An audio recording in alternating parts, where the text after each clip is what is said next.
الله فلا مضل له ومن يضلل فلا هادي له ونشهد أن لا إله إلا الله وحده لا شريك له ونشهد أن محمدا عبده ورسوله أما بعد فأعوذ بالله من الشيطان الرجيم بسم الله الرحمن الرحيم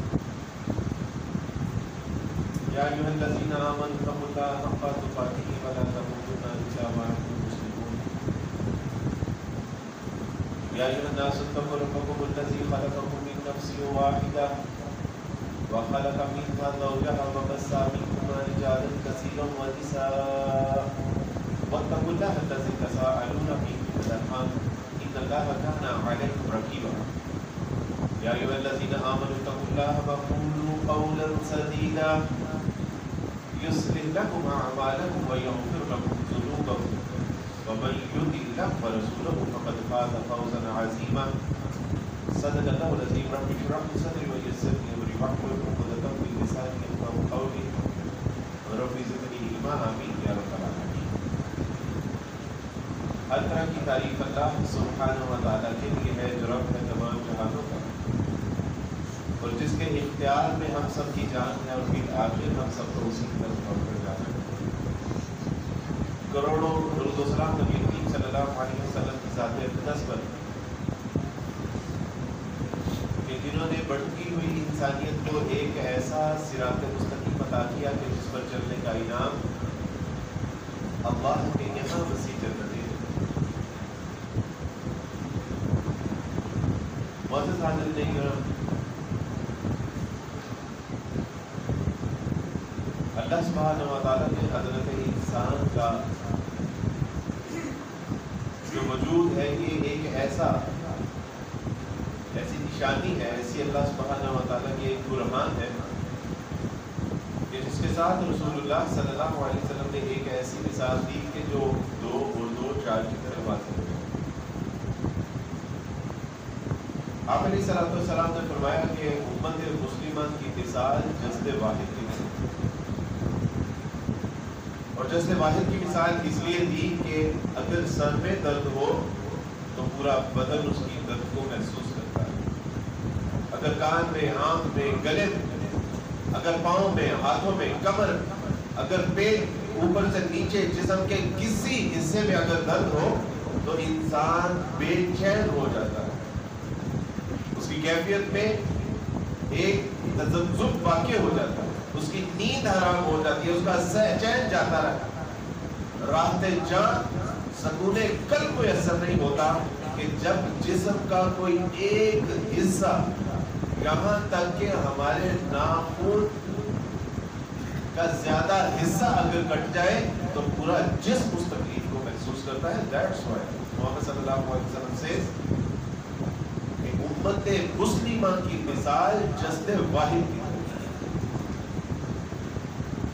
اللہ سبحانہ و تعالیٰ نے قرآن مجید میں ارشاد فرمایا، اللہ سبحانہ و تعالیٰ سے زندہ قرآن وَاعْتَصِمُوا بِحَبْلِ اللَّهِ جَمِيعًا. دیکھو اللہ کی رسی کو مضبوطی سے تھامو وَلَا تَفَرَّقُوا اور اختلاف میں نہ پڑ جائے. دیکھو فرقہ نہ ہو جائے، تمہارے دل ایک دوسرے سے کینہ بغض میں مبتلا نہ ہو جائے، ایک دوسرے سے جھگڑے میں نہ پڑ جانا، ایک دوسرے سے دوریوں میں مبتلا نہ ہو جانا. تمہارے اندر اختلاف یہ ایک ایسا معجزہ ہے کہ واللہ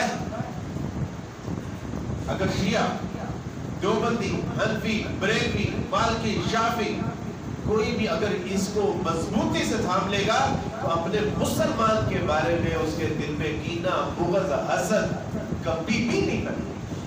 That's why اللہ سبحانہ و تعالیٰ says وَاعْتَصِمُوا بِحَبْلِ اللَّهِ جَمِيعًا وَلَا تَفَرَّقُوا.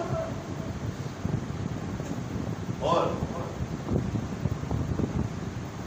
امیر المومنین سیدنا عمر فاروق رضی اللہ تعالیٰ عنہ ارشاد فرماتے ہیں لا اسلام، کوئی اسلام نہیں. پوری طرح کی نفی کر دی، فرمایا کہ کوئی اسلام نہیں الا بالجماع، کوئی اسلام نہیں ہے اگر وہ جماعت نہیں، اگر وہ ایک جسم کی مانند نہیں، اگر وہ جذب واحد نہیں، اگر وہ قوم نہیں، اگر وہ ملت نہیں، اگر وہ امت نہیں، ہاں بھیڑ تو ہو سکتی ہے، وہ کوئی جلسہ تو ہو سکتا ہے، وہ کوئی منتشر لوگوں کا ایک ہجوم تو ہو سکتا ہے، بٹ لا اسلام الا بالجماعت، اسلام نہیں ہو سکتا۔ آج ہم سب کچھ ہیں، لیکن اگر نہیں ہے تو امت واحدہ نہیں، جسد واحدہ نہیں، اگر ہے تو سب کچھ ہے، نہیں ہے تو وہ جو رسول اللہ صلی اللہ علیہ وسلم نے ایک تصور واحد امت کا دیا تھا، امت واحدہ، اگر نہیں ہے تو بس وہ نہیں ہے، باقی ہم اہل حدیث، ہم دیوبندی بھی، ہم بریلوی بھی ہیں، ہم حنفی، شافعی، مالکی بھی ہیں، اگر نہیں ہے تو ہم امت واحدہ نہیں۔ اور یہی وجہ قرآن نے ایک اصول وضع کیا، ڈیوائیڈ اینڈ رول، ان کو تقسیم کرو اور تقسیم کر کے جیسی چاہتے ہو ان کی درگت بنا۔ اس نے کہا کہ ان کو تقسیم کرو، ان کو بھیڑ بکریوں کی طرح ہانکتے ہوئے جدھر چاہو ادھر لے جا سکتا۔ انہوں نے کہا کہ ان کو تقسیم کرو، ان کو لالچ، ان کے اندر فحاشی اور ریل نہیں پہنا۔ کیا کہا تھا خالد بن سلام الایوبی یا محمد بن قاسم کا قول تھا کہ اگر تم کسی قوم کو بغیر جنگ کے فتح کرنا چاہتے ہو تو اس کے اندر فحاشی کو عام کر دو، اس کی نوجوان نسل کو تباہ و برباد کر دو، تم اس کو بغیر جنگ و جدل کے فتح کرنا چاہیے۔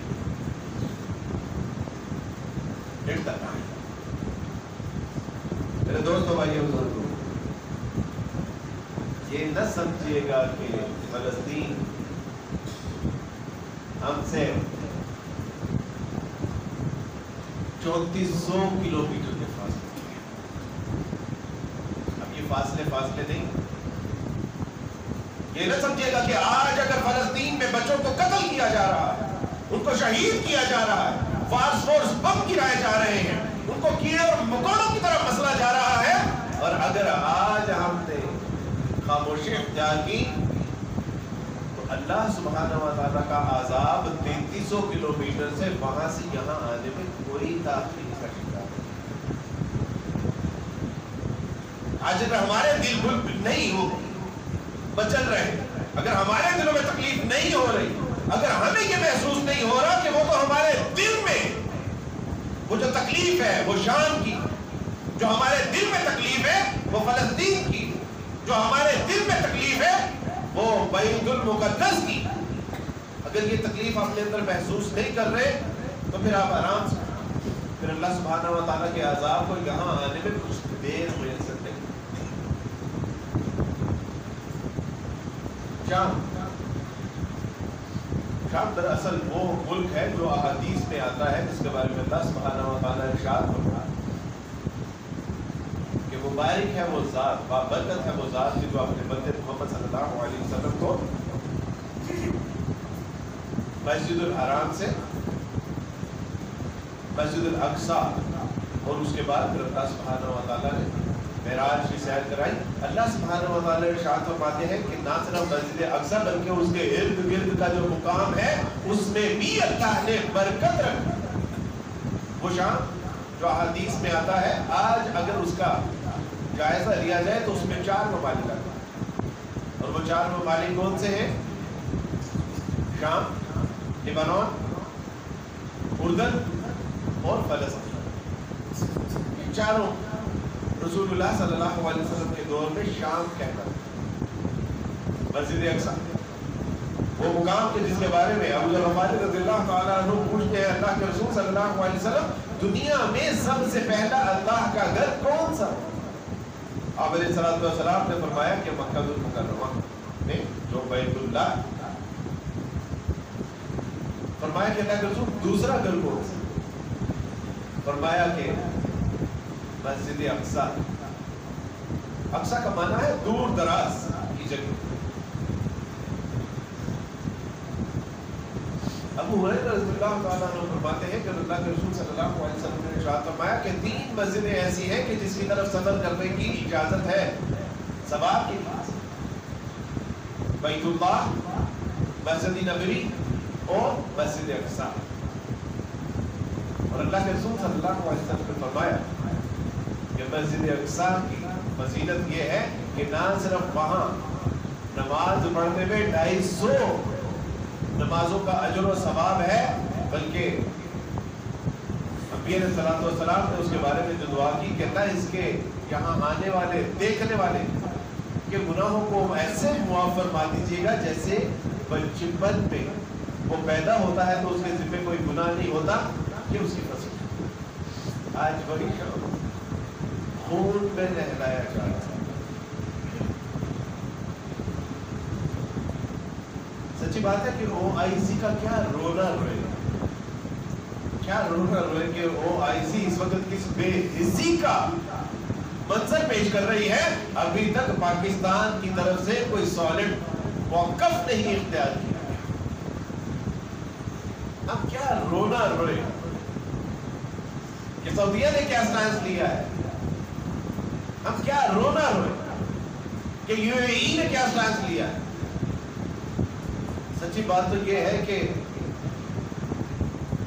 ہم نے بحیثیت مجموعی ایک قوم کیا سٹانس لیا ہے. ہمارے لیے یہ جائز نہیں ہے کہ کسی حکمران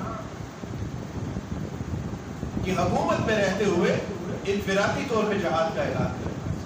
کہ حکومت کی ذمہ داری کہ حکومت اپنی زیر سرپرستی یا تو اس طرح کے اقدام کرے یا اس طرح کے فیصلے. لیکن بحیثیت قوم ہم جن حکمرانوں کو ووٹ دیتے ہیں، جن کو سلیکٹ کرتے ہیں، جن کو منتخب کر کے پارلیمنٹ میں پہنچاتے ہیں، کم سے کم ان کے اوپر ایک پریشر تو بلند کیا جا سکتا ہے. کم سے کم اپنے مسجد ممبر و محراب سے یہ اعلان تو بلند کیا جا سکتا ہے. کم سے کم ان کے ساتھ ہمدردی، ان کے لیے راتوں کو اٹھ کے دعائیں تو کی جا سکتی ہیں. میرے دوستو بھائی، اس وقت وہ جس کرب میں مبتلا ہے، اللہ نہ کرے کہ اللہ سبحانہ و تعالیٰ ایسی مشقت میں کسی کو.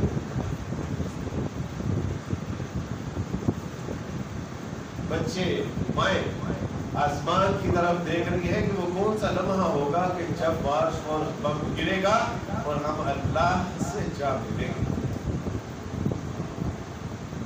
ایک فلسطین کی بچی نے کہا کہ میں اللہ کو جا کے شکایت لگاؤں گی کہ اللہ جب ہمارے اوپر فالس فوز بم گرائے جا رہے تھے پوری امت مسلمہ اپنی ایک مستی میں ڈوب. کہ میں جب اللہ سے ملوں گی تو اللہ کو شکایت تو ضرور.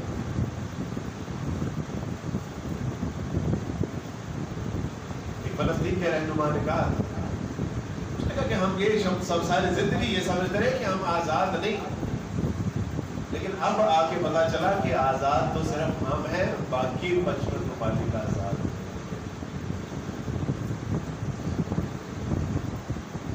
میرے دوستو بھائی، یہ تو ہوتا، یہ تو ہو کے رہے. اللہ ہوتا. ہم دیکھتے ہیں کہ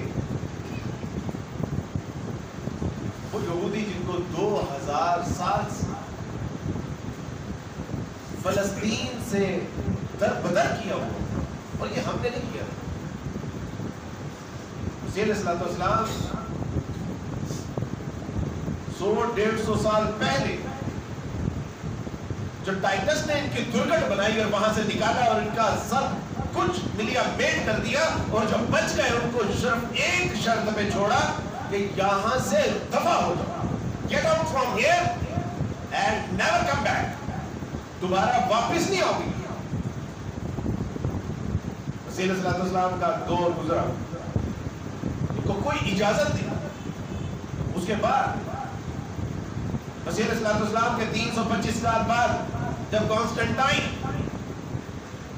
قسطنطنیہ نے جب عیسائیت قبول کی تو اس کے بعد تو جو تباہی آئی ہے یہود کے اوپر، آپ سمجھ لیں کہ جن یہود نے عیسائیوں کے اوپر ظلم و ستم کیا، اس کے بعد یعنی پوری رومن امپائر نے جب عیسائیت قبول کر لی تو اس کے بعد ان کا کیا حشر.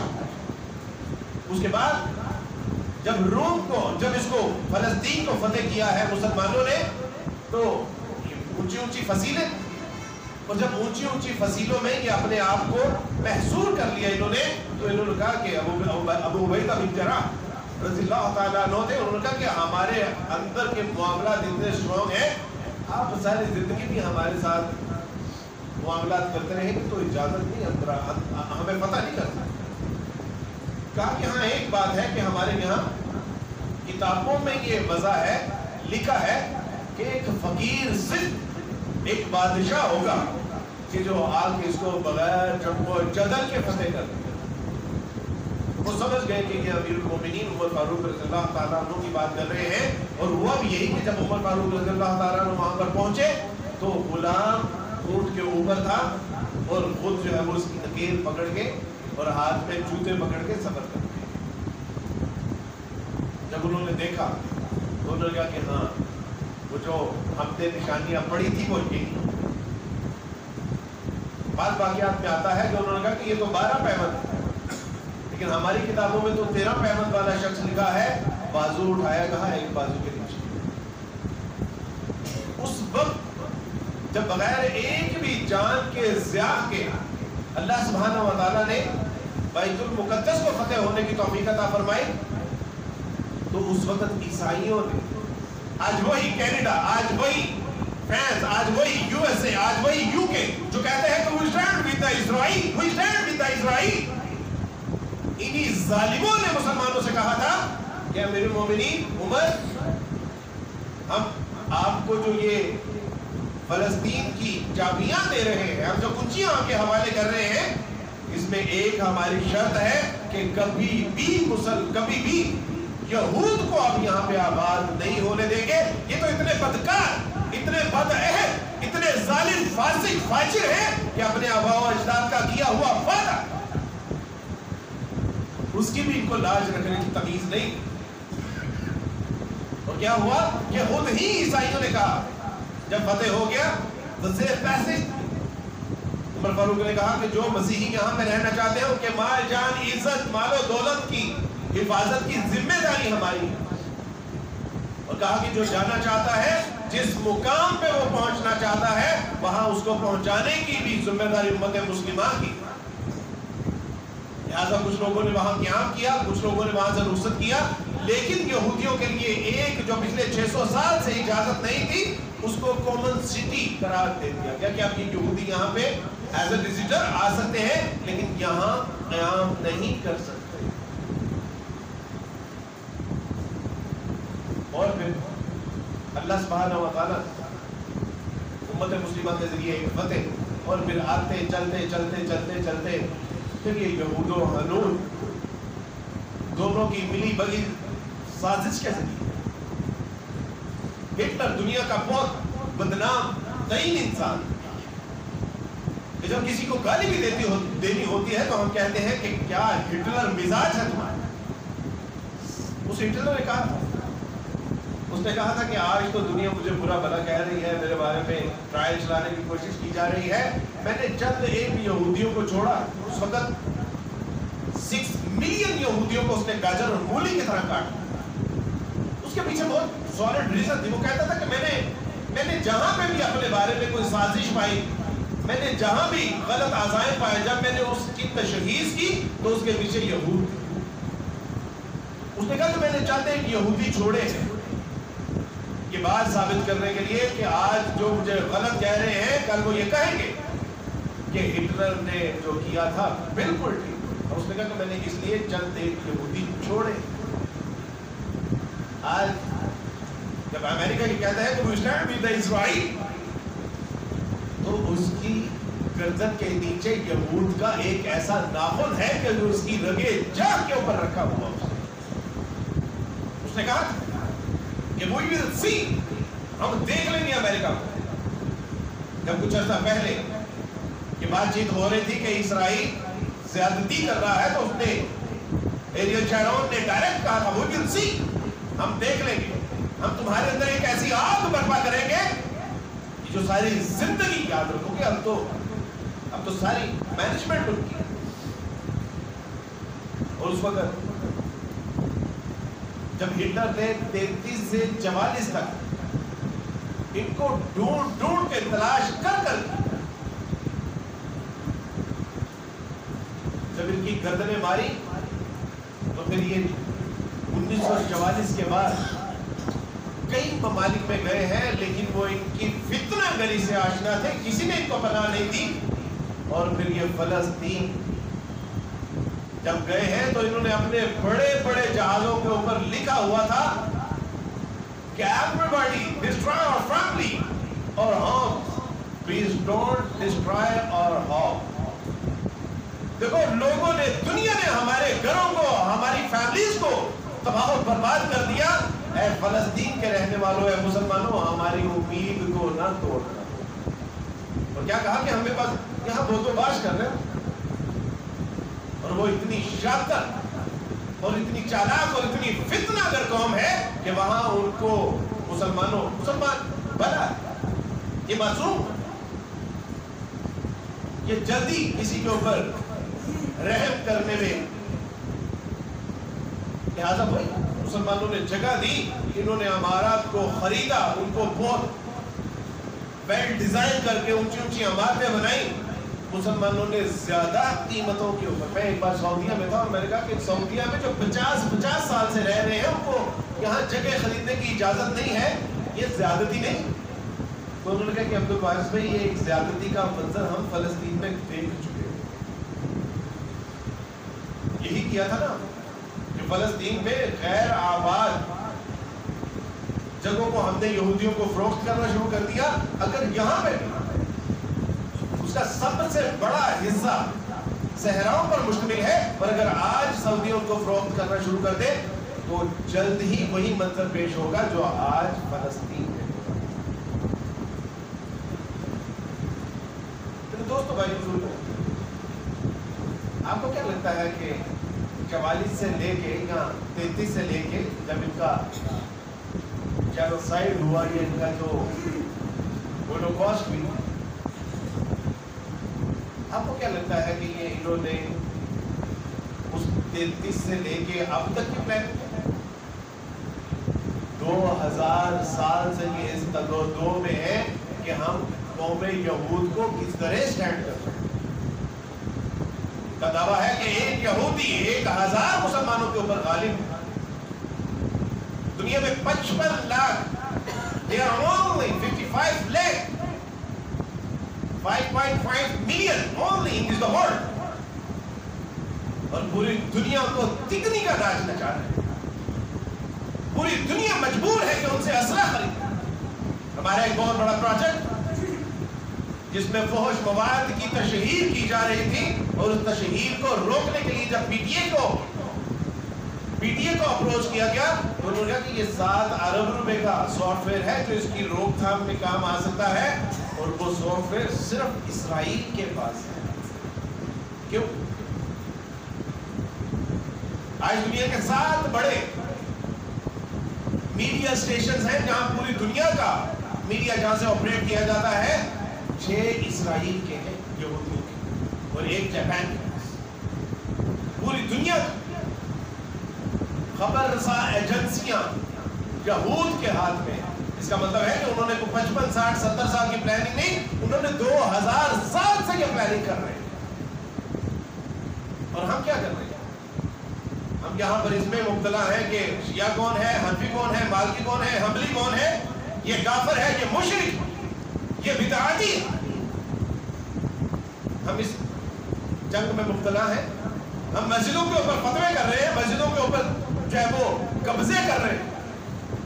ہم ابھی تک اسی بحث میں ہیں کہ یہ رفع دین کر رہا ہے، یہ رفع دین نہیں کر رہا، یہ عامل بالجہل کہتا ہے، یہ عامل بالسہل کر رہا ہے. ہم اس میں مبتلا تھے اور انہوں نے ہمارے بچوں کی گردنیں مار دی. میرے دوستو بھائی بزرگوں، یہ وقت فروحی مسائل کا نہیں ہے، یہ وقت ہے کھڑے ہونے کا، کندھے کے ساتھ کندھا ملا. یہ وقت ہے اپنے اختلافات بھلا کے اپنے دلوں کو دلوں سے جوڑنے کا. کہ وقت ہے اپنی ضروریات کے اوپر امت مسلمہ کی ضروریات کو ترجیح دینے. یہ وقت ہے سوچنے کا کہ میں نے اپنے آپ کو دیوبندی اہل حدیث بریلوی نہیں، اپنے آپ کو ایک اسٹرانگ مسلم بنانا. یہ وقت ہے. مگر نہ میں آپ سے عرض کر چکا ہوں کہ انہی عربوں کو بڑا مان ہوا جو قبیلے کہ ہر قبیلے کا ایک الگ الگ بت ہوا کرتا تھا. چڑیا باغ سے جب اڑتی تھی تو اس چڑیا کے باغ سے اڑنے سے دوسرے باغ میں جس بیٹھتی تھی وہ کہتے تھے کہ تیرے باغ سے اڑنے والی چڑیا میرے باغ میں کیوں آ کر بیٹھی؟ اس میں جنگیں ہوا کرتی. گھوڑا آگے بڑھانے پر جھگڑا، پانی پینے پلانے پر جھگڑا. اور اس قوم کو اللہ کے رسول صلی اللہ علیہ وسلم نے جب شیر و شکر جب کہا انما المؤمنون اخوہ، اور ایمان والے آپس میں بھائی بھائی ہیں، وہ ہلکا گارا تو باریشم کی طرح نرم، رزمے حق و باطل، باطل ہے تو فولاد ہے. اور کیا کیا کہ جن کو اللہ کے رسول صلی اللہ علیہ وسلم نے فولاد بنا دیا، ہوا کیا؟ یہ ہوا کہ انہوں نے کیسرا و کسرا کی سلطنتوں کو ہلا دیا، ان کے تاج و تخت کو اپنی ٹھوکر میں لے کے پھرتے تھے. کیسے؟ یہ اتحاد اتفاق، مگر نہ وہ 313 ممکن ہے کہ وہ مشرکین مکہ سے بھی نبرد آزما ہو جاتے، یہ ممکن نہیں. لیکن اللہ کے رسول صلی اللہ علیہ وسلم نے ان کو ایک ایسا فارمولا دے دیا، انما المؤمنون اخوہ، ایمان والے آپس میں بھائی بھائی ہیں. کیا آپ کا کیا خیال ہے کہ پڑھیے وحدت امت مولانا شفیع رحمۃ اللہ علیہ کی، وہ بتائیں گے آپ کہ کیا امت مسلمہ کے صحابہ کرام دور میں اختلافات نہیں تھے، لیکن اختلاف کے آداب جانتے تھے. رسول اللہ صلی اللہ علیہ وسلم کے پاس نہیں آیا کرتے تھے؟ کیا ان کے بال بچے نہیں تھے؟ کیا ان کو بال بچوں کی اور مال کی محبت عزیز نہیں تھی؟ لیکن اللہ کے رسول صلی اللہ علیہ وسلم نے اس کے آداب بتائے. صحابہ رضی اللہ تعالیٰ عنہ فرماتے ہیں کہ رسول اللہ صلی اللہ علیہ وسلم فرمایا کہ ایک وقت ایسا آنے والا ہے، ایک وقت تمہارے اوپر ایسا آنے والا ہے کہ جب قومیں تمہارے اوپر ایسے حملہ آور ہوں گی کہ جیسے بھوکے کھانے کے اوپر ٹوٹ پڑتے ہیں. صحابہ رضی اللہ تعالیٰ فرماتے ہیں کہ صحابہ نے پوچھا کہ اللہ کے رسول کیا اس وقت ہم تعداد میں کم ہوں گے؟ فرمایا کہ نہیں، تعداد میں تو تم بہت زیادہ ہوگے لیکن وہن میں مبتلا ہو چکے ہو. فرمایا کہ اللہ کے رسول صلی اللہ علیہ وسلم بڑھتا وہن، یہ وہن کیا؟ آپ علیہ السلام نے فرمایا کہ حب دنیا و کراہت الموت، کہ تمہارے دلوں، ایک تو دشمن کے دلوں سے تمہارا روب جا چکا ہو، اور دوسرا یہ کہ تمہارے دلوں میں مال کی، جان کی محبت آ چکی ہوگی اور موت سے نفرت کرنے لگو گے. حب دنیا و کراہت الموت، دنیا سے تم محبت میں مبتلا ہو چکے ہوگے اور موت سے نفرت کرنا شروع. خالد بن ولید رضی اللہ تعالیٰ عنہ نے کہا تھا اپنی تلوار کو ہوا میں لہرا کے کہ اس قوم کو تم کیسے ہرا سکتے ہو، کیسے اس قوم کو فتح کر سکتے ہو کہ جو موت کو ایسے ہی عزیز رکھتی ہے جیسے تم زندگی کو عزیز رکھتے ہو. افغانستان کے پٹھانوں نے کہا تھا کہ وہ بندوق کی نالی جو تم ہمارے آگے کرتے ہو، اس بندوق کی نالی میں ہمیں ہمارے لیے جنت نظر آ رہی ہوتی ہے. آج وہ فاتحانہ پوری دنیا میں اپنی ایک مثال نہیں رکھتے. میرے دوستوں بھائیوں، کہ آج ہمیں فیصلہ کرنا پڑتا ہے کہ ہمیں فرقہ واریت کا شکار ہونا ہے. اقبال نے کہا تھا کہ منفعت ایک ہے اس قوم کی، نقصان بھی ہے ایک ہے، سب کا نبی، دین بھی، ایمان بھی ہے، حرم پاک بھی، اللہ بھی، قرآن بھی ہے. کچھ بڑی بات ہی ہوتے جو مسلمان بھی ہیں، فرقہ بندی ہے کہیں اور کہیں ذاتے ہیں. کیا زمانے میں پلٹنے کی یہی باتیں ہیں؟ بازو تیرا توحید کی قوت سے قوی ہے، اسلام تیرا دیس ہے تو مصطفی. میرے دوستو بھائی بزرگوں، جب تک اللہ اور اس کے رسول صلی اللہ علیہ وسلم کے اس فارمولے کی طرف